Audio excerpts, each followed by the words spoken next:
Chapter 8. Oliver reached the stile at which the bypath terminated, and once more gained the high road. It was 8 o'clock now. Though he was nearly 5 miles away from the town, he ran and hid behind the hedges by turns till noon, fearing that he might be pursued and overtaken. He then sat down to rest by the side of the milestone, and began to think for the first time where he had better go and try to live. The sound by which he was seated bore, in large characters, an intimation that it was just 70 miles from that spot to London. The name awakened a new train of ideas in the boy's mind. London, that great place. Nobody, not even Mr. Bumble, could ever find him there. He had often heard the old men in the workhouse, too, say that no lad of spirit need want in London, and that there were ways of living in the vast city which those who had been bred up in country parts had no idea of. It was the very place for a homeless boy who must die in the streets unless someone helped him. As these things passed through his thoughts, he jumped upon his feet and again walked forward. He had diminished the distance between himself and London by full 4 miles more, before he recollected how much he must undergo ere he could hope to reach his place of destination. As this consideration forced itself upon him, he slackened his pace a little, and meditated upon his means of getting there. He had a crust of bread, a coarse shirt, and 2 pairs of stockings in his bundle. He had a penny too, a gift of sour berries after some funeral in which he had acquitted himself more than ordinarily well in his pocket. A clean shirt, thought Oliver, is a very comfortable thing, and so are 2 pairs of darned stockings, and so is a penny. But they are small helps to a 65 miles walk in winter time.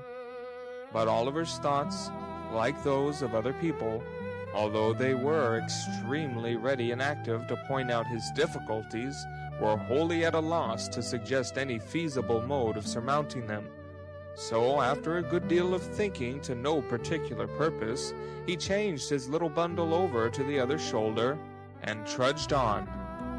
Oliver walked 20 miles that day, and all the time tasted nothing but the crust of dry bread and a few drops of water, which he begged at the cottage doors by the roadside. When the night came, he turned into a meadow, and creeping close under a hayrick, determined to lie there till morning. He felt frightened at first, for the wind moaned dismally over the empty fields, and he was cold and hungry, and more lone than he had ever felt before. Being very tired with his walk, however, he soon fell asleep and forgot his troubles. He felt cold and stiff when he got up next morning, and so hungry that he was obliged to exchange the penny for a small loaf in the very first village through which he had passed. He had walked no more than 12 miles when night closed in again. His feet were sore, and his legs so weak that they trembled beneath him. Another night passed, and the bleak, damp air made him worse. When he set forward on his journey next morning, he could hardly crawl along. He waited at the bottom of a steep hill till a stagecoach came up, and then begged of the outside passengers, but there were very few who took any notice of him, and even those told him to wait till they got to the top of the hill, and then let them see how far he could run for a halfpenny. Poor Oliver tried to keep up with the coach a little way, but was unable to do it by reason of his fatigue and sore feet. When the outside saw this, they put their halfpence back into their pockets again, declaring that he was an idle young dog and didn't deserve anything, and the coach rattled away and left only a cloud of dust behind. In some villages, large painted boards were fixed up, warning all persons who begged within the district that they would be sent to jail. This frightened Oliver very much, and made him glad to get out of those villages with all possible expedition. In others he would stand about the inn-yards and look mournfully at everyone who passed, a proceeding which generally terminated in the landlady's ordering one of the postboys who were lounging about to drive that strange boy out of the place, for she was sure he had come to steal something. If he begged at a farmer's house, 10 to 1 but they threatened to set the dog on him. and when he showed his nose in a shop, they talked about the beetle, which brought Oliver's heart into his mouth, very often the only thing he had there for many hours together. In fact, if it had not been for a good-hearted turnpike man and a benevolent old lady, Oliver's troubles would have been shortened by the very same process which had put an end to his mother's. In other words, he would most assuredly have fallen dead upon the king's highway. But the turnpike man gave him a meal of bread and cheese, and the old lady, who had a shipwrecked grandson wandering barefoot in some distant part of the earth, took pity upon the poor orphan and gave him what little she could afford and more, with such kind and gentle words, and such tears of sympathy and compassion, that they sank deeper into Oliver's soul than all the sufferings he had ever undergone. Early on the 7th morning, after he had left his native place, Oliver limped slowly into the little town of Barnet. The window shutters were closed. The street was empty. Not a soul had awakened to the business of the day. The sun was rising in all its splendid beauty, but the light only served to show the boy his own lonesomeness and desolation, as he sat with bleeding feet and covered with dust upon a doorstep. By degrees the shutters were opened, the window blinds were drawn up, and people began passing to and fro. Some few stopped to gaze at Oliver for a moment or two, or turned round to stare at him as they hurried by, but none relieved him or troubled themselves to inquire how he came there. He had no heart to beg, and there he sat. He had been crouching on the step for some time, wondering at the great number of public houses. Every other house in Barnet was a tavern, large or small, gazing listlessly at the coaches as they passed through, and thinking how strange it seemed that they could do with ease in a few hours what it had taken him a whole week of courage and determination beyond his years to accomplish, when he was roused by observing that a boy who had passed him carelessly some minutes before had returned, and was now surveying him most earnestly from the opposite side of the way. He took little heed of this at first, but the boy remained in the same attitude of close observation so long that Oliver raised his head and returned his steady look. Upon this the boy crossed over, and walking close up to Oliver said, "Hello, my covey, what's the row?" The boy who addressed this inquiry to the young wayfarer was about his own age, but one of the queerest-looking boys that Oliver had ever seen. He was a snub-nosed, flat-browed, common-faced boy enough, and as dirty a juvenile as one would wish to see, but he had about him all the airs and manners of a man. He was short of his age, with rather bow legs and little sharp, ugly eyes. His hat was stuck on the top of his head so lightly that it threatened to fall off every moment, and would have done so very often if the wearer had not had a knack of every now and then giving his head a little twitch, which brought it back to its old place again. He wore a man's coat, which reached nearly to his heels. He had turned the cuffs back halfway up his arm to get his hands out of the sleeves, apparently with the ultimate view of thrusting them into the pockets of his corduroy trousers, for there he kept them. He was altogether as roistering and swaggering a young gentleman as ever stood 4 feet 6, or something less, in the bluchers. "Hello, my covey, what's the row?" said this strange young gentleman to Oliver. "I'm very hungry and tired," replied Oliver, the tears standing in his eyes as he spoke. "I have walked a long way. I have been walking these 7 days." "Walking for 7 days?" said the young gentleman. "Oh, I see. Beaks order, eh? But," he added, noticing Oliver's look of surprise, "I suppose you don't know what a beak is, my flesh companion?" Oliver mildly replied that he had always heard a bird's mouth described by the term in question. "My eyes, how green!" exclaimed the young gentleman. "Why, a beak's a magistrate, and when you walk by a beak's order, it's not straightforward, but it's always a going up, and are never a-coming down again. Was you never on the mill?" "What mill?" inquired Oliver. "What mill? Why, the mill. The mill as it takes up so little room that it'll never work inside a stone jug, and always goes better when the wind's low with people than when it's high, 'cause then they can't get workmen. But come," said the young gentleman, "you won't grub and you shall have it. I'm a low watermark myself, only one bob and a magpie, but as far as it goes, I'll fork out and stump. Up with you on your pins there. Now then, Maurice." Assisting Oliver to rise, the young gentleman took him to an adjacent chandler's shop, where he purchased a sufficiency of ready-dressed ham and a half-quartern loaf, or as he himself expressed it, "a full-penny bran," the ham being kept clean and preserved from dust by the ingenious expedient of making a hole in the loaf by pulling out a portion of the crumb and stuffing it therein.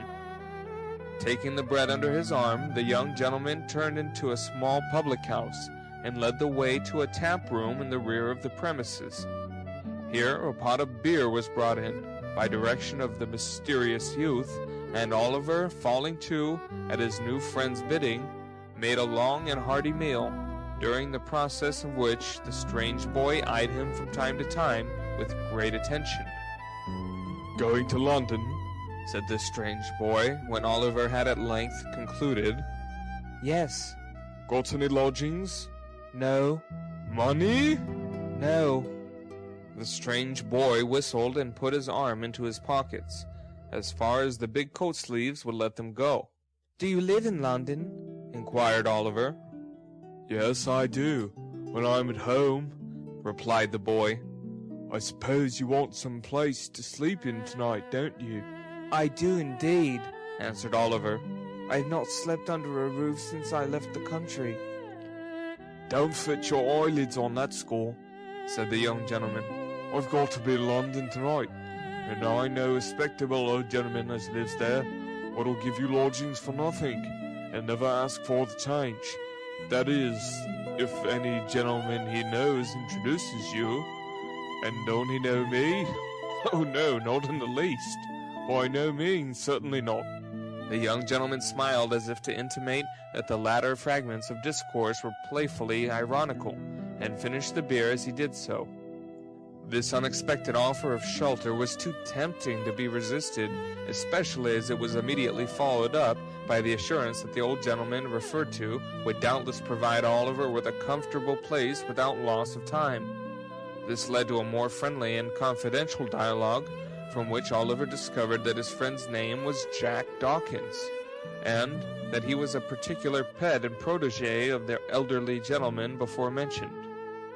Mr. Dawkins's appearance did not say a vast deal in favor of the comforts which his patron's interest obtained from those he took under his protection, but as he had a rather flighty and dissolute mode of conversing, and furthermore vowed that among his intimate friends he was better known by the sobriquet of the Artful Dodger, Oliver concluded that, being of a dissipated and careless turn, the moral precepts of his benefactor had hitherto been thrown away upon him.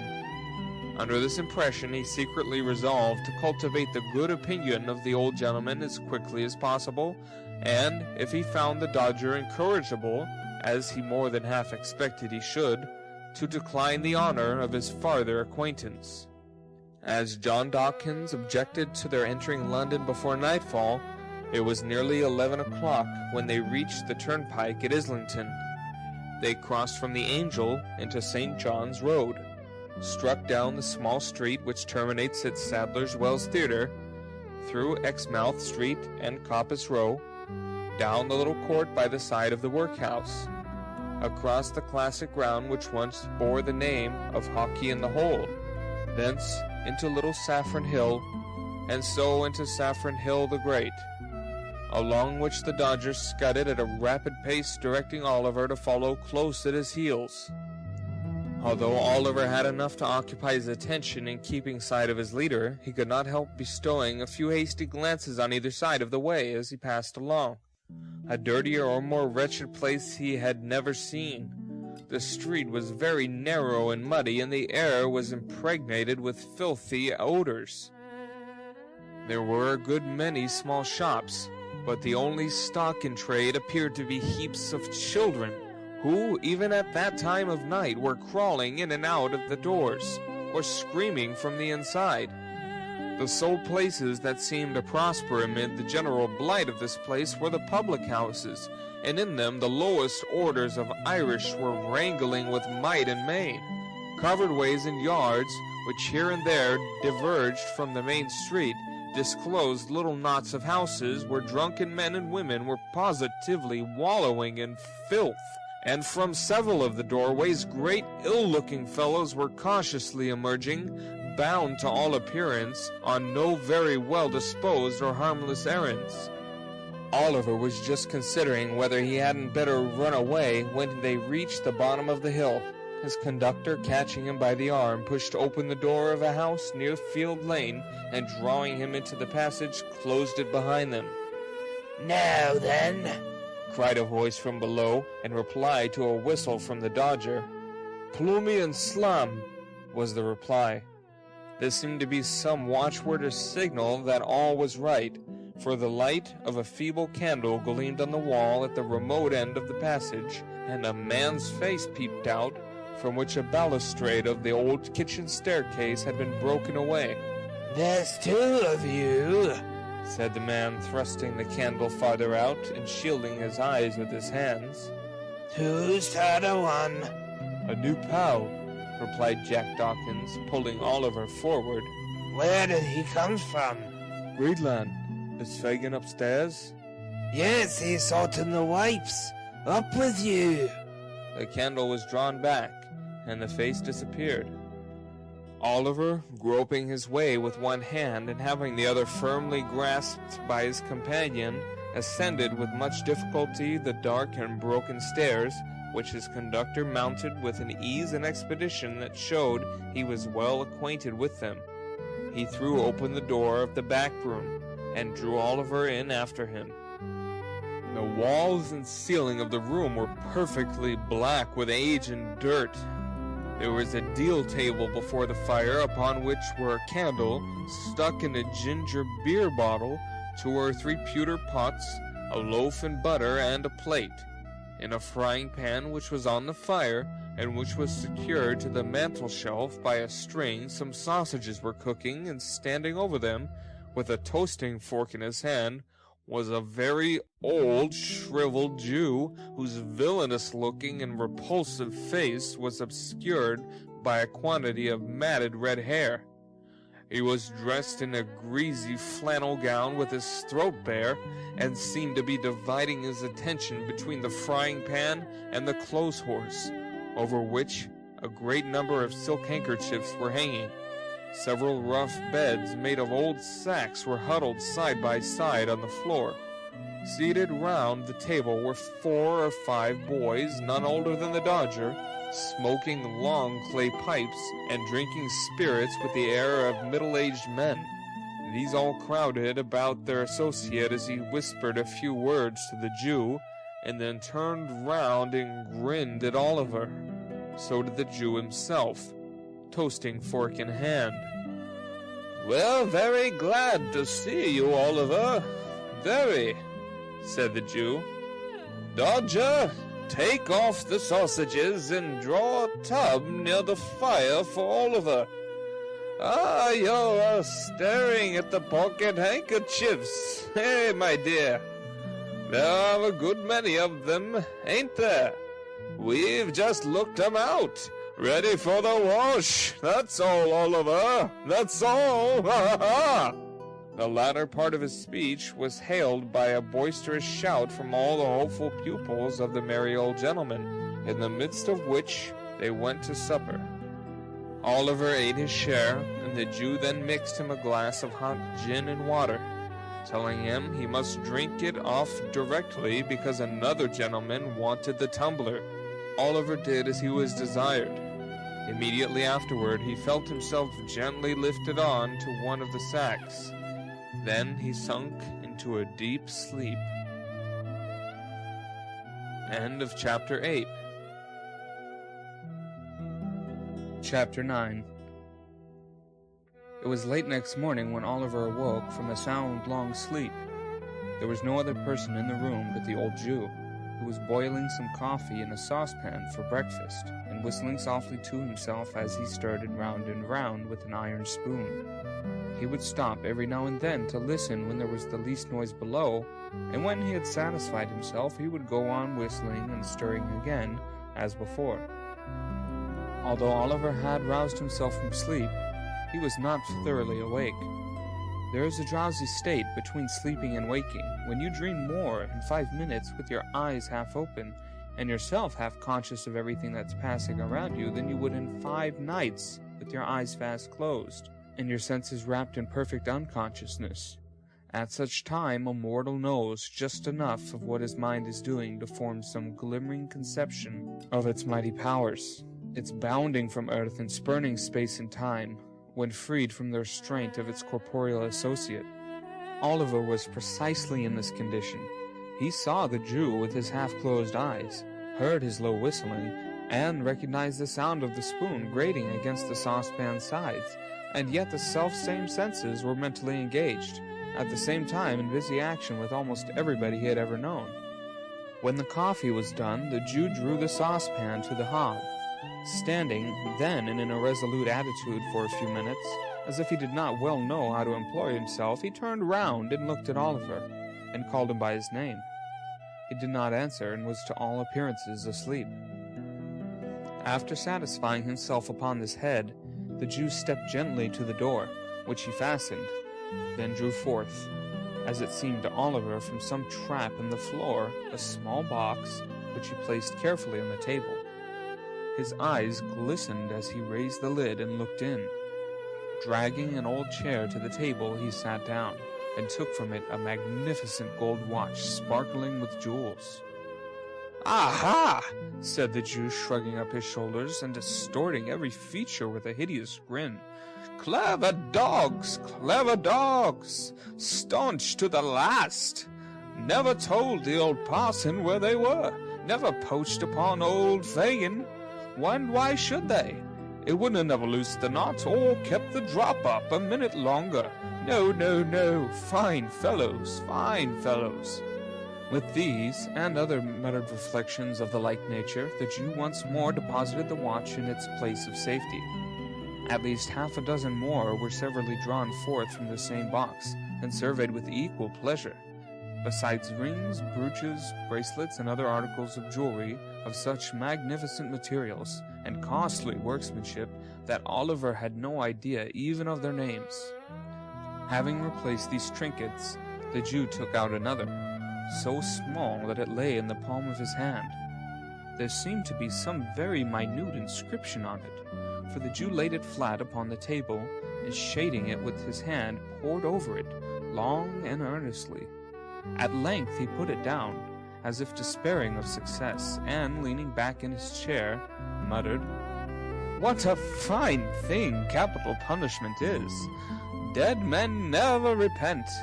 Dead men never bring back awkward stories to the light. Ah, it's a fine thing for trade, 5 of 'em strung up in a row, and none of them left to play booty or turn white-livered." As the Jew uttered these words, his bright dark eyes, which had been staring vacantly before him, fell on Oliver's face. The boy's eyes were fixed on his in mute curiosity, and although the recognition was only for an instant, for the briefest space of time that can possibly be conceived, it was enough to show the old man that he had been observed. He closed the lid of the box with a loud crash, and, laying his hand on a bread knife which was on the table, started furiously up. He trembled very much, though, for even in his terror Oliver could see that the knife quivered in the air. "What's that?" said the Jew. "What do you watch me for? Why are you awake? What have you seen? Speak out, boy! Quick, quick, for your life!" "I wasn't able to sleep any longer, sir," replied Oliver meekly. "I am very sorry if I disturbed you, sir." "You were not awake an hour ago?" said the Jew, scowling fiercely on the boy. "No, no, indeed," replied Oliver. "Are you sure?" cried the Jew with a still fiercer look than before, and a threatening attitude.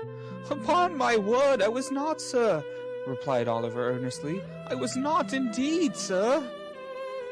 "Tush, tush, my dear," said the Jew, abruptly resuming his old manner, and playing with the knife a little before he laid it down, as if to induce the belief that he had caught it up in some mere sport. "Of course I know that, my dear. I only tried to frighten you. You're a brave boy. You're a brave boy, Oliver." The Jew rubbed his hands with a chuckle, but glanced uneasily at the box, notwithstanding. "Did you see any of these pretty things, my dear?" said the Jew, laying his hand upon it after a short pause. "Yes, sir," replied Oliver.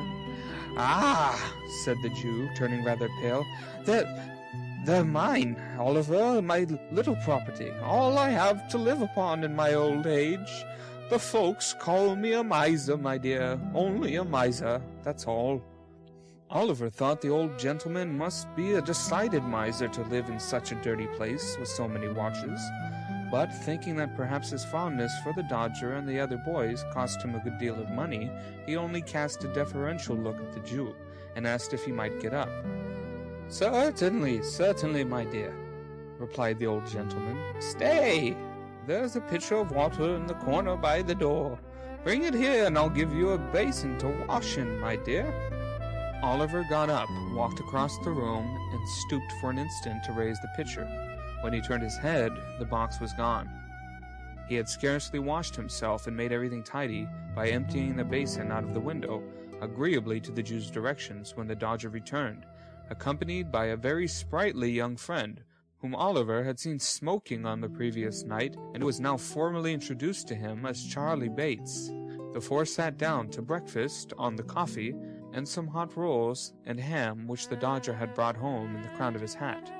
"Well," said the Jew, glancing slyly at Oliver, and addressing himself to the Dodger, "I hope you've been at work this morning, my dears." "Hard," replied the Dodger. "As nails," added Charley Bates. Good boys, said the Jew. "What have you got, Dodger?" "A couple of pocketbooks," replied the young gentleman. "Lined?" inquired the Jew with eagerness. "Pretty well," replied the Dodger, producing two pocketbooks, one green and the other red. "Not so heavy as they might be," said the Jew, after looking at the insides carefully, "but very neat and nicely made. Ingenious workmen, ain't he, Oliver?"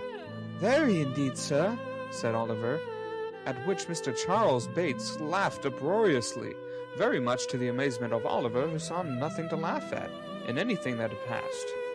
"And what have you got, my dear?" said Fagin to Charley Bates. "Wipes," replied Master Bates, at the same time producing 4 pocket handkerchiefs. "Well," said the Jew, inspecting them closely, "they're very good ones, very. You haven't marked them well, though, Charley, so the marks shall be picked out with a needle, and we'll teach Oliver how to do it. Shall us, Oliver, eh?" "If you please, sir," said Oliver. "You'd like to be able to make pocket handkerchiefs as easy as Charley Bates, wouldn't you, my dear?" said the Jew. "Very much indeed, if you'll teach me, sir," replied Oliver. Master Bates saw something so exquisitely ludicrous in this reply that he burst into another laugh, which laugh, meeting the coffee he was drinking and carrying it down some wrong channel, very nearly terminated in his premature suffocation. "He is so jolly green," said Charley when he recovered, as an apology to the company for his unpolite behavior. The Dodger said nothing, but he smoothed Oliver's hair over his eyes, and said he'd known better by and by, upon which the old gentleman, observing Oliver's color mounting, changed the subject by asking whether there had been much of a crowd at the execution that morning.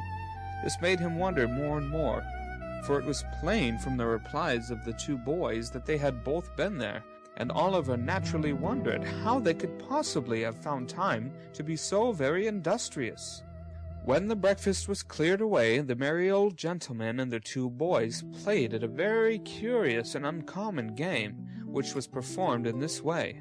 The merry old gentleman, placing a snuff-box in one pocket of his trousers, a note-case in the other, and a watch in his waistcoat pocket, with a guard chain round his neck, and sticking a mock diamond pin in his shirt, buttoned his coat tight round him, and putting his spectacle case and handkerchief in his pockets, trotted up and down the room with a stick in an imitation of the manner in which old gentlemen walk about the streets any hour in the day.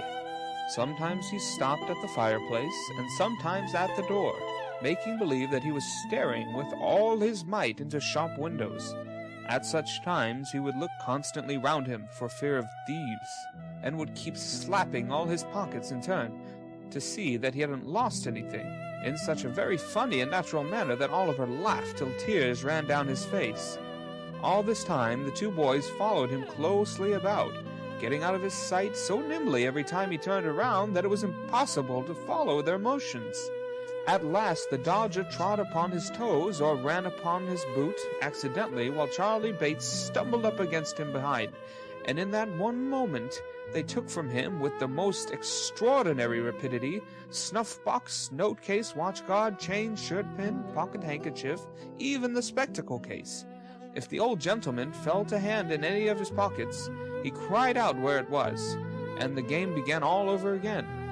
When this game had been played a great many times, a couple of young ladies called to see the young gentleman, one of whom was named Bet and the other Nancy. They wore a good deal of hair, not very neatly turned up behind, and were rather untidy about the shoes and stockings. They were not exactly pretty, perhaps, but they had a great deal of color in their faces, and looked quite stout and hearty. Being remarkably free and agreeable in their manners, Oliver thought them very nice girls indeed, as there is no doubt they were. The visitors stopped a long time. Spirits were produced in consequence of one of the young ladies complaining of a coldness in her inside, and the conversation took a very convivial and improving turn. At length Charley Bates expressed his opinion that it was time to pad the hoof. This, it occurred to Oliver, must be French for going out, for directly afterwards the Dodger and Charley and the two young ladies went away together, having been kindly furnished by the amiable old Jew with money to spend. "There, my dear," said Fagin, "that's a pleasant life, isn't it? They have gone out for the day." "Have they done work, sir?" inquired Oliver. "Yes," said the Jew. "That is, unless they should unexpectedly come across any when they are out, and they won't neglect it. If they do, my dear, depend upon it. Make 'em your models, my dear, make 'em your models," tapping the fire shovel on the hearth to add force to his words. "Do everything they bid you, and take their advice in all matters, especially the Dodger's, my dear. He'll be a great man himself, and will make you one too, if you take pattern by him. Is my handkerchief hanging out of my pocket, my dear?" said the Jew, stopping short. "Yes, sir," said Oliver. "See if you can take it out without my feeling it, as you saw them do when we were at play this morning." Oliver held up the bottom of the pocket with one hand, as he had seen the Dodger hold it, and drew the handkerchief lightly out of it with the other. "Is it gone?" cried the Jew. "Here it is, sir," said Oliver, showing it in his hand. "You're a clever boy, my dear," said the playful old gentleman, patting Oliver on the head approvingly. "I never saw a sharper lad. Here's a shilling for you. If you go on in this way, you'll be the greatest man of our time. And now come here, and I'll show you how to take the marks out of the handkerchiefs." Oliver wondered what picking the old gentleman's pocket in play had to do with his chances of being a great man, but thinking that the Jew, being so much his senior, must know best, he followed him quietly to the table, and was soon deeply involved in his new study. End of Chapter 9. Chapter 10. For many days Oliver remained in the Jew's room. picking the marks out of the pocket handkerchief, of which a great number were brought home, and sometimes taking part in the game already described, which the two boys and the Jew played regularly every morning.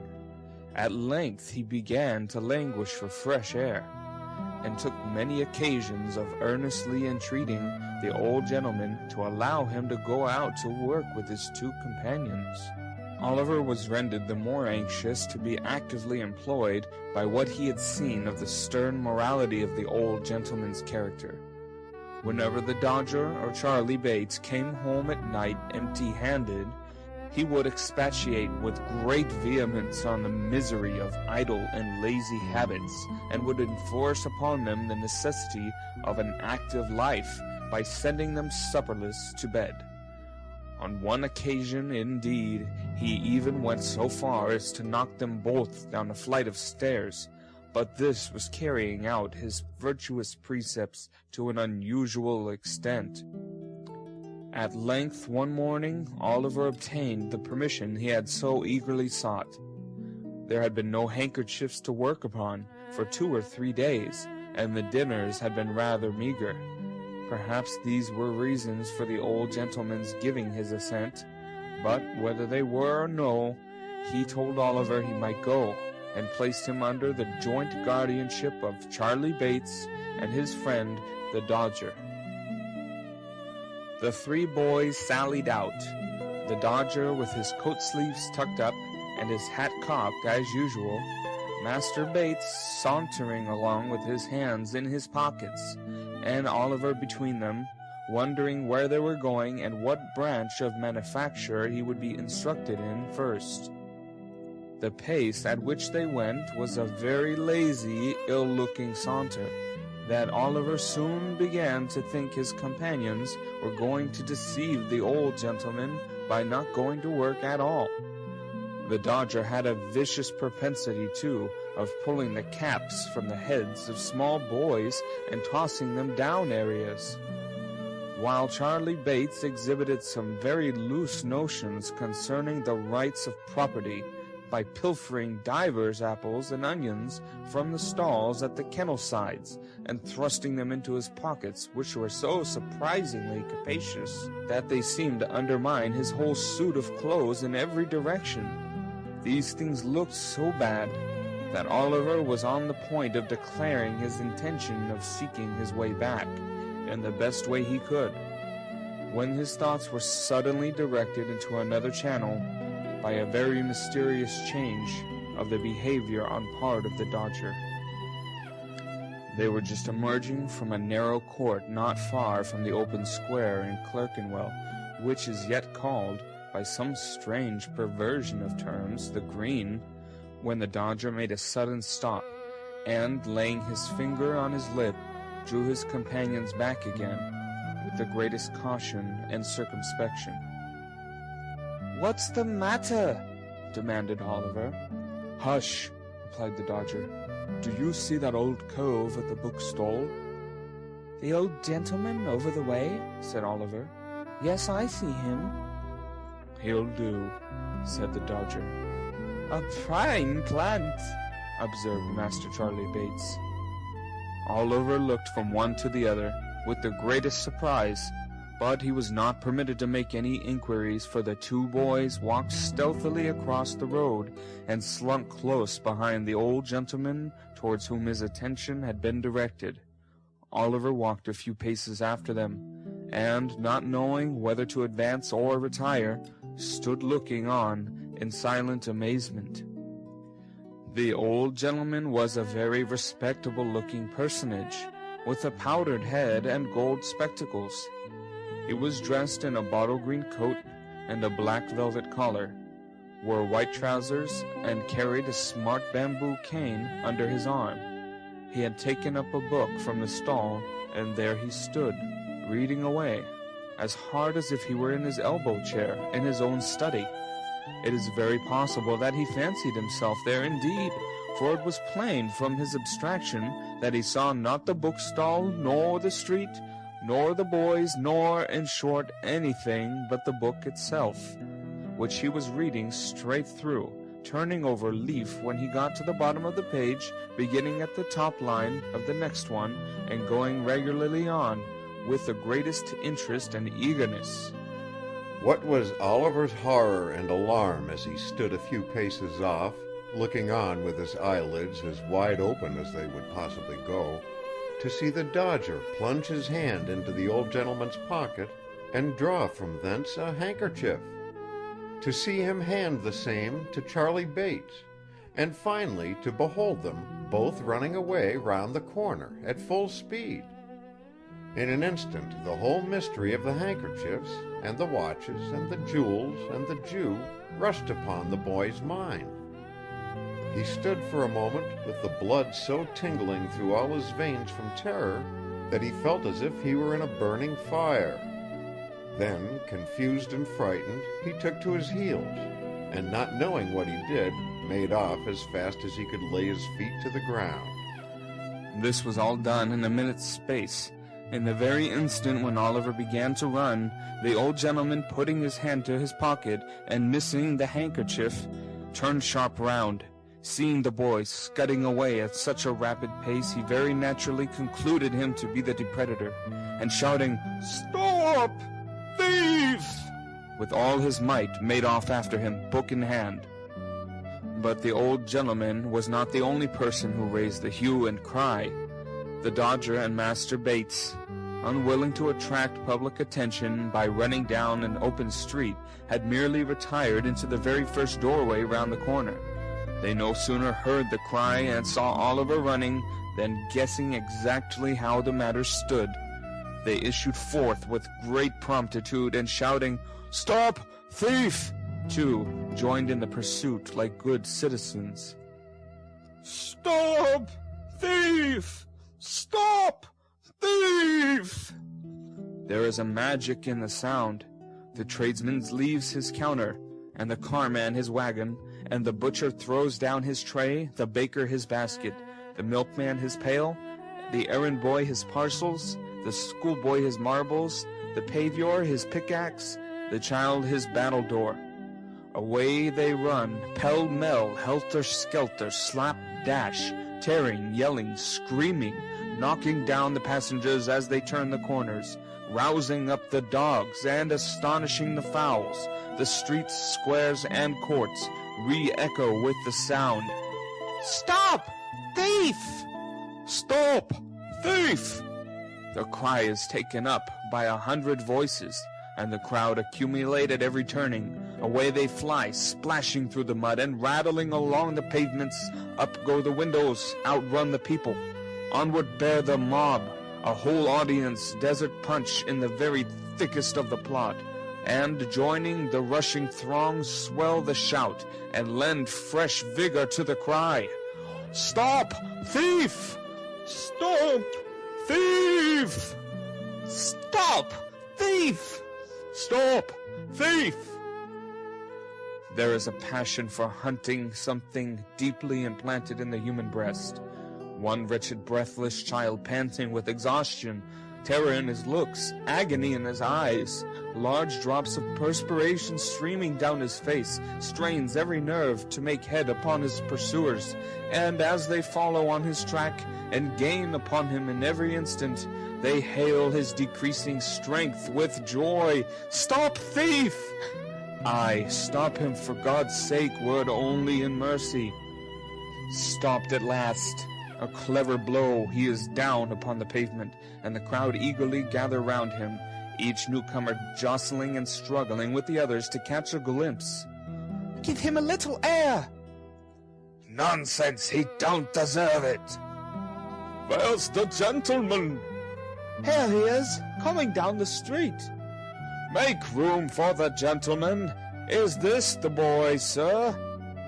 "Yes." Oliver lay, covered with mud and dust, and bleeding from the mouth, looking wildly round upon the heap of faces that surrounded him, when the old gentleman was officiously dragged and pushed into the circle by the foremost of the pursuers. "Yes," said the gentleman, "I am afraid it is the boy." "Afraid," murmured the crowd. "That's a good 'un." "Poor fellow," said the gentleman. He has hurt himself." "I did that, sir," said a great lubberly fellow, stepping forward. "I impreciously I cut my knuckle against his mouth. I stopped him, sir." The fellow touched his hat with a grin, expecting something for his pains. But the old gentleman, eyeing him with an expression of dislike, looked anxiously round, as if he contemplated running away himself, which it is very possible he might have attempted to do, and thus have afforded another chase, had not a police officer, who is generally the last person to arrive in such cases, at that moment made his way through the crowd and seized Oliver by the collar. "Come, get up," said the man roughly. "It wasn't me, indeed, sir. Indeed, it was two other boys," said Oliver, clasping his hands passionately and looking round. "They're here somewhere." "Oh, no, they ain't," said the officer. He meant this to be ironical, but it was true besides, for the Dodger and Charley Bates had filed off down the first convenient court they came to. "Come, get up." "Don't hurt him," said the old gentleman compassionately. "Oh, no, I won't hurt him," replied the officer, tearing his jacket half off his back in proof thereof. "Come, I know you, it won't do. Will you stand upon your legs, you young devil?" Oliver, who could barely stand, made a shift to raise himself on his feet, and was at once lugged along the streets by the jacket collar at a rapid pace. The gentleman walked on with them by the officer's side, and as many of the crowd as could achieve the feat got a little ahead and stared back at Oliver from time to time.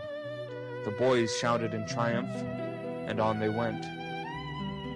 End of chapter 10.